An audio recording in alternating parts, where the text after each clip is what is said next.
Y me acompaña ahora Julio Schilling para seguir andando en este discurso del presidente Joe Biden, discurso del Estado de la Unión.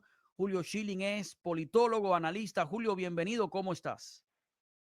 Un placer, Jorge, de estar contigo y puedo añadir alumno de el doctor Salazar Carrillo y amigo del doctor Tremendo, Salazar Carrillo. tremendo, qué bien, tremendo par ese. Tremendo par. Mira, en el buen sentido, por supuesto. Mira, Julio, hay un momento al principio del discurso que a mí me inquietó un poco por las analogías que usó Biden.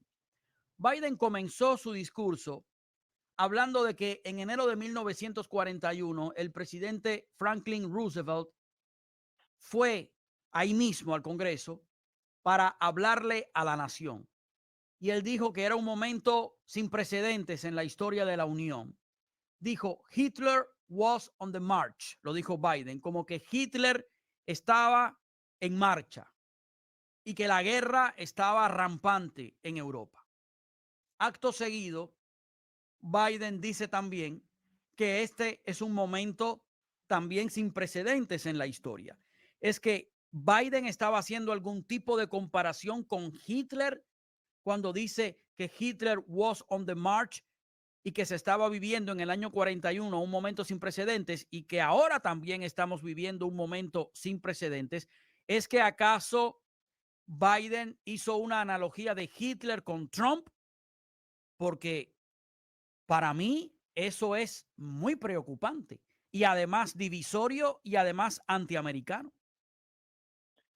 Jorge, el discurso completo parecía una tragedia griega, o sea, repleto de falsedades, eh, de analogías, como tú bien mencionaste, totalmente sin sentido.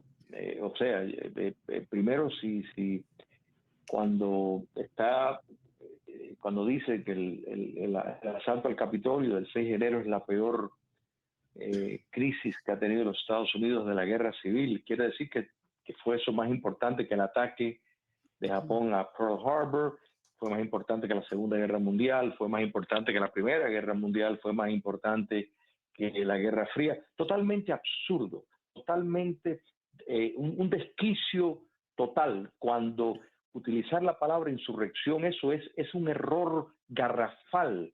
El propio FBI de él ha dicho que eso no es el caso. Entonces lo que pasa es que se quiere, como entró hablando de Ucrania, algo que realmente es inaudito, porque todos los discursos de los presidentes normalmente empiezan a hablar en lo que es el Estado de la Unión sobre el Estado dentro del país. Claro, Entonces, política doméstica normalmente, sobre el Estado de la Unión, es lógico, ¿no? exactamente. Él empezó, pero todo esto fue preparado por fíjate que lo de la frontera llegó casi último. Sí. Todo esto fue calculado a propósito. Y bueno, si se quiere comparar con el año 41, más bien podríamos decir que él estaría con Chamberlain, no con, o sea, Neville Chamberlain, el primer ministro apologista de Gran Bretaña, pues encajaría mucho más con la Mira, noción de mira, Julio, tengo que ir a una pausa comercial. Por favor, mantente ahí cómo. y al regreso vamos a seguir conversando sobre este discurso del Estado de la Unión. Es verdad que hay otras noticias.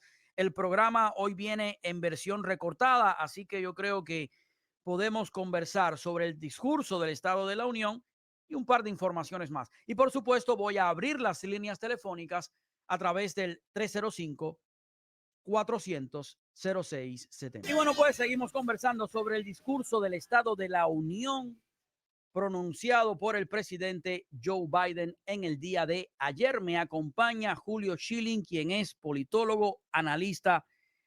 Julio, nos fuimos a la pausa comercial con ese planteamiento inquietante del presidente Biden de comparar a Trump con Hitler.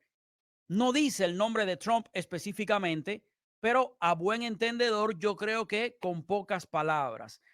Hay un tema que es el tema de China, que yo dije, pero ¿en qué realidad alternativa para quién le está hablando Biden? Porque todos los que estaban en el Congreso saben la verdad, la conocen. Él dice, estamos de pie contra las prácticas económicas injustas de China. Eso lo hizo en su momento Donald Trump con la guerra de los aranceles, que fue muy criticada por la prensa traidora y liberal de los Estados Unidos. Al final China cedió, vino Biden y quitó todo lo que había hecho Trump. Dice Biden a continuación, y nos mantenemos de pie por la paz y la estabilidad a través de, en el caso de Taiwán. Dice Biden, he revitalizado nuestros partnerships y alianzas en el Pacífico. Yo no sé la verdad de qué está hablando el presidente Biden, pero en fin. Y dice también que se han asegurado de que China no utilice tecnología americana en las armas chinas. Y yo digo, pero esto es en serio con todos los casos de espionaje que tenemos, con el descontrol de China, con los globos que nos han volado por todas partes. Dijo una frase que yo pensé, pero ¿para quién está trabajando este hombre? Él dijo que no quería a China como adversaria, sino que quería competir con China. ¿Qué te dice a ti todo esto? Bueno, lo importante es lo que le dice a los chinos y es la luz verde para decir hagan lo que quieran que nosotros no los vamos a confrontar. Esa misma línea, en otras palabras, él lo utilizó en Ucrania cuando pues le dijo a Putin, cuando le contestó a la prensa que bueno, que una incursión no es necesariamente una invasión.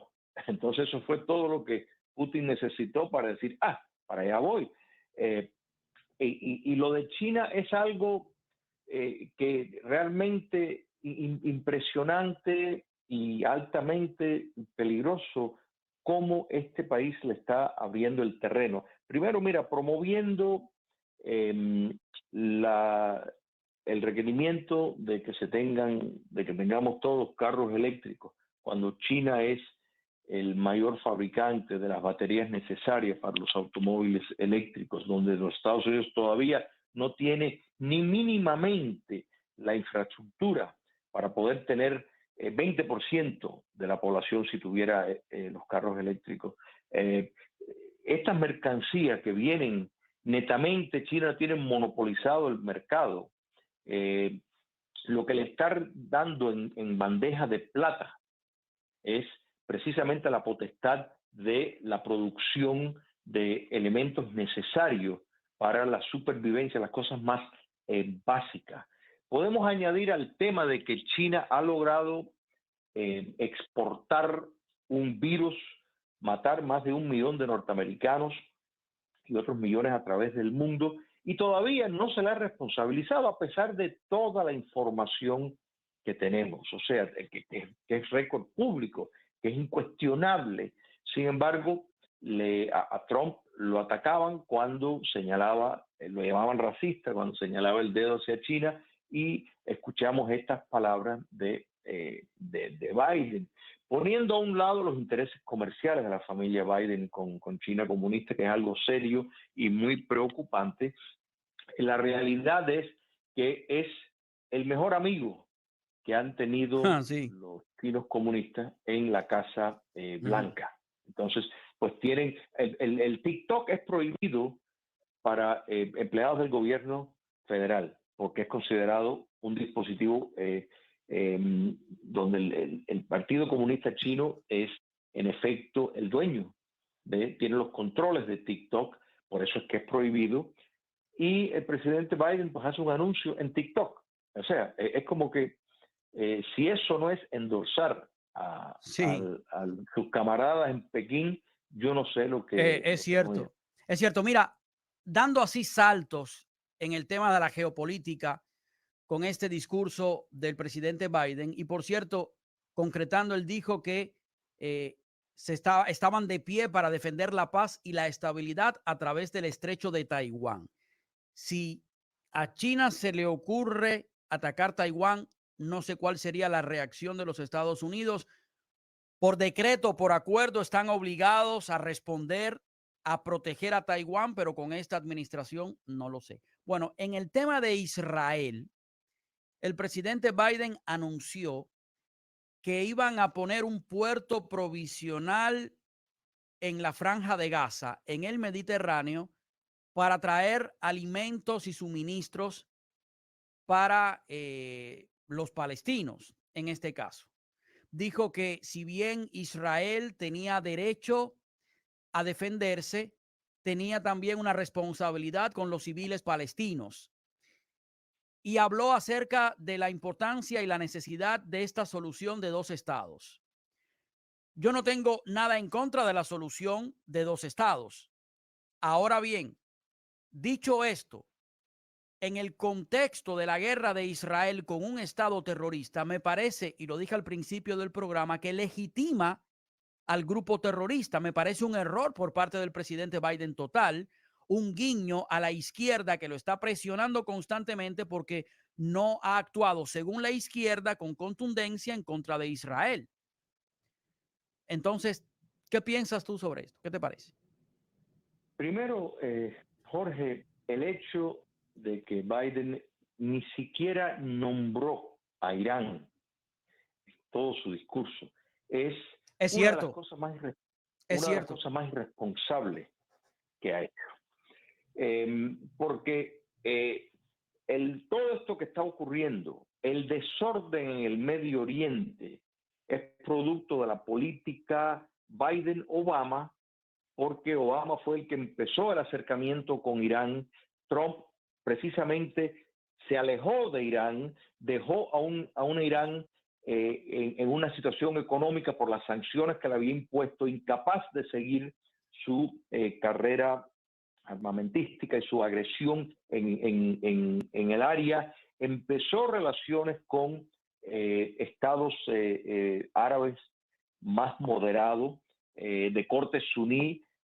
Los acuerdos de Abraham es un ejemplo clásico, que precisamente trataban el tema de palestinos, ignorando a los palestinos, que es realmente uno de los mayores fraudes del mundo, y realmente viven, mira, es la causa que más dinero recibe per cápita en la historia del mundo. Es cierto. Y lo han Los miles de aprovechado. millones de dólares que han recibido, Ajá. lo han utilizado para prepararse Sí. para la guerra. Entonces, Israel fue invadida por el gobierno de facto de Gaza, que es un movimiento islámico que nunca reconoció a Israel. O sea, determinados acuerdos precisamente diseñados para establecer una solución de dos estados. El problema es que Hamás no reconoció en ningún momento al gobierno, no solo no reconoció al gobierno de Israel, sino se declaraba en guerra contra Israel. Entonces fue atacada, fue invadida. Quiere decir que la única solución que hay en el Medio Oriente, en Israel, en Gaza, es el rendimiento incondicional de Hamás. Punto. Es que tú te imaginas cuando la Segunda Guerra Mundial, que estén preocupados por lo que estaba ocurriendo con los alemanes o los japoneses. No. ¿Por qué no ocurrió? Porque había que ganar la guerra, había que, antes de cruzar ese punto, antes de llegar a ese punto, mejor dicho, había que lograr un rendimiento incondicional. Y eso es lo que hace falta. Hasta que ese momento llegue, Biden y los Estados Unidos estarían traicionando a su mejor aliado en el área, traicionando precisamente los propios valores que él pues se harta de estar hablando. Por supuesto que no lo está practicando, y poner a un buque norteamericano al alcance de los cohetes de Hamás para provocar precisamente, porque todo este drama, han habido más de 166 ataques a instalaciones y objetivos estadounidenses en el área, de lo cual no, desde el 7 de octubre, de lo cual tampoco escuchamos ni una palabra de eso, donde han muerto estadounidenses. Entonces, ¿qué es lo que él está buscando con esto? Bueno, algo parecido a lo que ocurrió con la salida vergonzosa de Afganistán, Es que cierto. tampoco mencionó. Es estar en una situación donde va a ser un blanco y jamás, no tiene ningún sentido. Toda la ayuda que se le den a los árabes que viven en esa área, a los palestinos, lo va a utilizar jamás. Lo que tienen que poner es presión a Egipto, a Jordania, que Sí. acepten a esos, que muchos de ellos son ciudadanos de sus Y ellos países, además, que vivían. Egipto, por ejemplo, no acepta a los refugiados palestinos, lo cual es paradójico. Ya tengo que terminar el segmento. Queda todavía muchísima tela por donde cortar, sobre todo en el tema de la OTAN. Dice Biden que la OTAN está más fuerte que nunca y lo dijo a propósito de la admisión de Suecia en la OTAN. Estaba el primer ministro sueco ahí presente. Tengo que irme a la pausa comercial. Muchísimas gracias, Julio, siempre por tu disponibilidad con el espacio. Gracias. Un placer siempre, Jorge. Claro que sí.